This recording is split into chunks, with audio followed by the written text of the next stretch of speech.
ఈ గ్యాస్ సమస్య అంతా ఒక ఎత్తు అయితే మాకు ఇచ్చాపురంలో పెద్ద సమస్య డీలర్ సమస్య తయారైంది సార్. ఈ అసలే గ్యాస్ లేదని గోల పెడుతుంటే ఇదే పరిస్థితిలో వచ్చి ఈ గ్యాస్‌ని పక్క రాష్ట్రాలకు తరలిస్తున్నారు సార్ ఇక్కడ డీలర్. ఈ విషయాన్ని నిన్న పత్రికలో మీరు అందరూ చూసే ఉంటారు.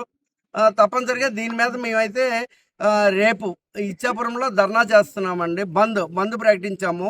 ఈ సమస్య పెద్దలు కలెక్టర్ గారు, మన ఎంఆర్ఓ గారు, వీళ్ళందరూ లోకల్ ఎమ్మెల్యే గారు ఈ సమస్యని ఇమీడియట్‌గా పరిష్కరించి మమ్మల్ని తిరిగి మా సభ్యులకి గ్యాస్ ప్రత్యామ్నాయం గురించి తెలియజేస్తూ మాకు సప్లై ఇవ్వాలని కోరుకుంటున్నామండి. ఎందుకంటే ఈ డీలర్ చేసే సమస్య కేంద్ర రాష్ట్ర ప్రభుత్వాలు కష్టపడి ఏదో విధంగా గ్యాస్ తెచ్చి ప్రెజెంట్ తేవాలని కేంద్ర ప్రభుత్వం ఇవన్నీ తెలియజేస్తుంటే ఈ డీలర్ ఇది ఉన్న గ్యాస్ని సప్లై చేయకుండా పక్క రాష్ట్రానికి తరలిస్తున్నాడు సార్.